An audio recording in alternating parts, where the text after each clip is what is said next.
जाहिद, हमें ये बताइएगा कि सिंध हुकूमत की जानिब से बनाई गई जो नई हाउस अलॉटमेंट पॉलिसी 2025 है उसके क्या अहम निकात हैं? Thank you so much. ये जो सरकारी रिहाइशगाहें हैं, जो सिंध सेक्रेटेरिएट के मुलाजमीन हैं, अफसरान हैं, उनके लिए मुख्तलिफ कैटेगरीज के हवाले से बनाई गई थी। एक तो जो ग्रेड 20 या इसके ऊपर जो अफसरान हैं उनके लिए बेंगलोज रखे गए हैं, और गजेटेड जो अफसरान हैं उसमें जो ग्रेड 17 से ज़्यादा हैं उनके लिए DS जो फ्लैट्स हैं, और उसके अलावा ग्रेड 17 के जो हैं उनके लिए भी अलग फ्लैट्स हैं। और उसके अलावा जो नॉन गजेटेड मुलाजमीन हैं उनके लिए भी एक पोर्शन रखा गया, एक अलग सोसाइटीज़ बनाई गई हैं या एक जो फ्लैट्स हैं वो बनाए गए हैं। बदकिस्मती की बात है कि कई सालों से, कोई आज की बात नहीं है, 1952 से लेकर इस वक्त तक जो भी अलॉटमेंट होती है वो अलॉटमेंट पॉलिसीज़ की उसमें संगीन खिलाफवर्जी की जाती है, और जो गैर मुतल्लका महकमों के अफसरान हैं या मुलाजमीन हैं उनको ये रिहाइशगाहें अलॉट की जाती हैं। अगरचे जो 1980 में बनाई गई थी ये पॉलिसी, और उसके बाद जो हाल ही में जो पॉलिसी बनाई गई है उसमें भी अगर कोई तरमीम करनी थी, अगर किसी और भी सरकारी महकमे के मुलाजमीन को शामिल किया जाना चाहिए था तो भी किया जा सकता था, मगर चूंकि सिर्फ और सिर्फ सिंध सेक्रेटेरिएट के मुलाजमीन के हवाले से जो रिहाइशगाहें बनाई गई हैं, क्योंकि सिंध सेक्रेटेरिएट यहाँ कराची में मौजूद है, सिंध के दारुल हुकूमत में, तो जो मुख्तलिफ जो मुलाजमीन अफसरान हैं उनको अकोमोडेट करने के लिए ठीक है। अब ये हुआ है कि जो रिटायर हो गए अफसरान वो सरकारी जो रिहाइशगाह है वो उसको तो माले गनीमत समझा जाता है, तो इसलिए जो अफसरान है रिटायर्ड हो चुके, हालांकि इस तरह से होना चाहिए, इखलाक की तकाजा ये है कि कोई अफसर ग्रेड 20 और 21 तक पहुंचता है तो उनको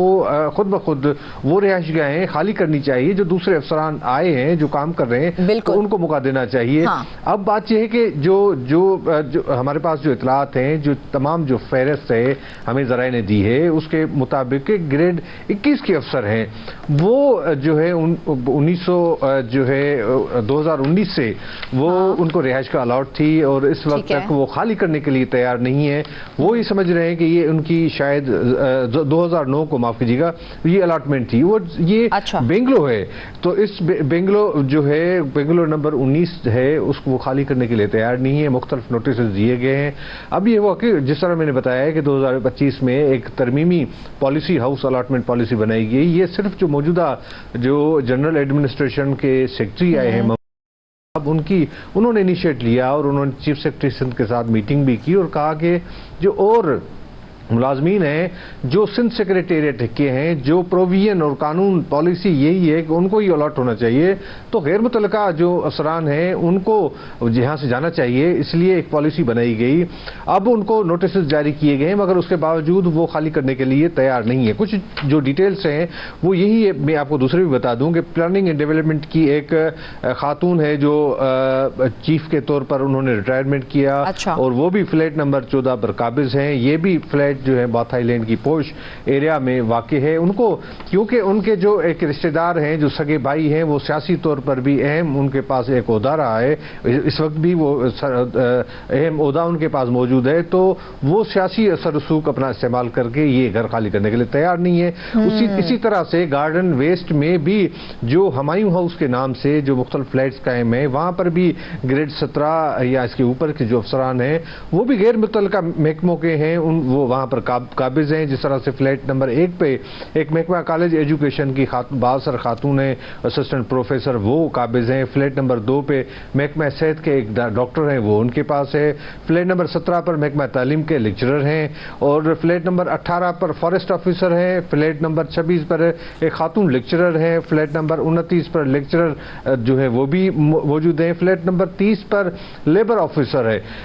31 पर सिंध असेंबली के एक असिस्टेंट सेक्रेटरी हैं, और 35 पर लोकल गवर्नमेंट के अफसर हैं। 46 पर जो है वो महकमा तालीम के एक लेक्चरर हैं जो काबिज हैं। अब इनको जो है ये जो डिटेल्स आपने हमारे साथ शेयर कर ली हैं, उसके बाद तो हमें लगता है ये जो मुद्दा हमने उठाया ये बिल्कुल दुरुस्त है कि कई दिहाइयों से रिटायर्ड और गैर मुतल्लिका अफसरान सरकारी रिहाइशगाहों पर काबिज हैं, लेकिन सवाल ये उठता है कि सिंध हुकूमत ने अब तक इस हवाले से क्या अमली इकदाम किए हैं कि ताकि उनसे रिहाइशगाहें खाली करवाई जा सकें? देखिए, ये कोई आज की बात नहीं। जिस तरह से मैंने कहा कि जिस तरह से 1992 से ये मुख्तलिफ लोगों को, अफसरान हैं, मुतलका हैं, गैर मुतलका हैं, उनको अलॉटमेंट ये दी गई। सबसे पहले बात यह है कि अगर कोई पॉलिसी और कानून के खिलाफ है तो किसी को भी घर देना ही नहीं चाहिए, और उस वक्त भी इस हवाले से जो है पॉलिसी पर अमल दरामद किया जाता। मगर चूंकि जो माजी में जो भी कुछ होता रहा, अब ये महसूस किया गया है, मैंने जिस तरह से बताया कि मौजूदा जो सेक्रेटरी आए हैं जनरल एडमिनिस्ट्रेशन के, अब उन्होंने ये इनिशिएट लिया, एक तमाम जो इकदाम लिए जा रहे हैं ताकि सबसे पहले तो जो रिटायर्ड अफसरान हैं उनसे घर खाली कराए जाएं, जो गैर मुतलका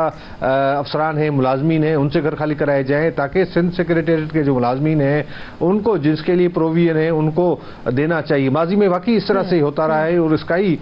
जो तसलसल है कि इतनी बड़ी तादाद में जो घर हैं, फ्लैट्स हैं, वो उनके कब्जे में हैं अभी तक, क्योंकि बासर होते हैं वो इतनी सिफारिशात होती हैं। दूसरी अहम बात यह है कि मुख्तलिफ लोग जो हैं, सिंध हाई कोर्ट से भी उन्होंने रुजू किया था जब इनको नोटिस मिले थे कि आप घर खाली करें, आपको प्रोविजन नहीं है, कानून नहीं कहता कि आपको ये घर होना चाहिए। तो उसके बाद उन्होंने अदालत से रुजू किया। जो हमें जरा ने बताया कि सिंध हाई कोर्ट ने भी इस हवाले से हुक्मनामा जारी किया है कि जो पॉलिसी है जिसके तहत अगर वो नहीं, जिसके लिए बनाए गए हैं फ्लैट या सरकारी जो रिहाइश के हैं उनको फराहम की जाए, जो गैर मुतलका लोग हैं तो उनको उनसे हटाया जाए, उनसे खाली कराया जाए। और यही एक वजह है कि अब महकमा जनरल एडमिनिस्ट्रेशन को जो है एक मौका भी है, और वो इसका फायदा भी उठाते हुए अब कोशिश कर रहे हैं कि उनको जो है वहां से खाली कराया जाए। दूसरे जो है नॉन गजेटेड जो है, हमारे इत्तलात के मुताबिक तो हमें पता चला था कि महकमा जनरल एडमिनिस्ट्रेशन ने कुछ खतूत लिखे थे डिप्टी कमिश्नर को कि इस मामले को देखा जाए, तो क्या उन पर अमल दरामद शुरू हो चुका है या फिर अभी भी ये महज रस्मी कार्रवाई के तौर पर ही लिया जा रहा है? देखिए, इस वक्त तक जो कार्रवाई शुरू की गई है वो तो इसमें संजीदगी है, और कोशिश की जा रही है कि किसी भी तरीके से वो जो गैर मुतलका लोग हैं या रिटायर्ड अफसरान हैं उनको खाली कराया जाए। ठीक है। अब ये तय ये हुआ कि अब जिस तरह से नोटिस जारी किए गए हैं तो अखलाकी तौर पर उनको उस टाइम पीरियड के अंदर घर खाली करने चाहिए थे। जिस तरह से जाहिद आपने जिक्र किया है कि सिंध हाई कोर्ट की जानिब से भी वाज़ेह अहकाम जारी कर दिए गए हैं कि रिहाइशगाहों को खाली किया जाए, उसके बावजूद ये अफसरान रिहाइशगाहें क्यों खाली नहीं कर रहे हैं? क्या मौकिफ दे रहे हैं इस हवाले से वो? जी बिल्कुल, इसी तरह से वो मौक़िफ़ तो उनका कोई सामने नहीं है। वो तो अपनी इस सरकारी रिहाइशगाहों पर अपना हक समझते हैं। ग्रेड 21 के जिस तरह से मैंने बताया कि अफसर जो हैं 2019 से रिटायर्ड हैं, अब 2019 से 2025 तक 6 साल के अरसे तक उसको कोई गवर्नमेंट अकोमोडेशन ऐसी नहीं मिली है कि जो उसको जो खाली करे और दूसरे जो अफसरान हैं उनको मौका दे दे। इस तरह से दूसरी बात यह है कि कुछ ऐसे अफसरान हैं जिन्होंने बदकिस्मती की बात है कि जो रिटायर होने के बावजूद उन्होंने मुख्तलिफ प्रोजेक्ट्स पर या मुख्तलिफ कॉन्ट्रैक्ट हासिल किए हुए हैं, तो अगर उन्होंने कॉन्ट्रैक्ट भी हासिल किए हैं तो भी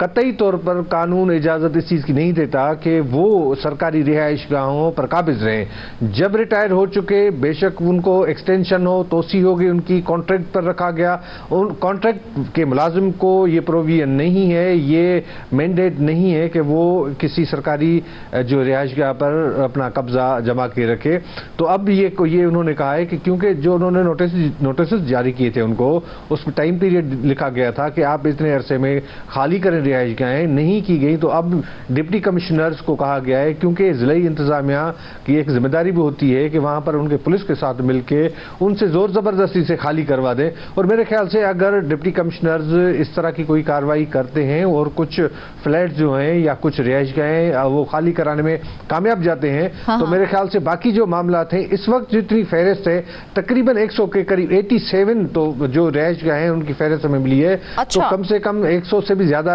ये हो सकती हैं। तो इतनी बड़ी रिहाइशगाहें उन लोगों जो गैर मुतल्लिका हैं उनके पास हैं, तो अगर खाली हो जाएगी, ये अगर उन्होंने प्रैक्टिस की तो मेरे ख्याल से पावरफुल हैं, इतने बाअसर हैं कि दो जगह के ऊपर ये कानून की खिलाफ वर्जी कर रहे हैं। एक तो सरकारी रिहाइशगाह के ऊपर कब्जा किए बैठे हैं और दूसरी जानिब अदालत ने जो अहकाम दिए हैं ये तो उसकी भी खिलाफ वर्जी कर रहे हैं। तो इसके ऊपर क्या कोई कार्रवाई हो सकती है जो अदालती अहकाम की खिलाफ वर्जी की जा रही है?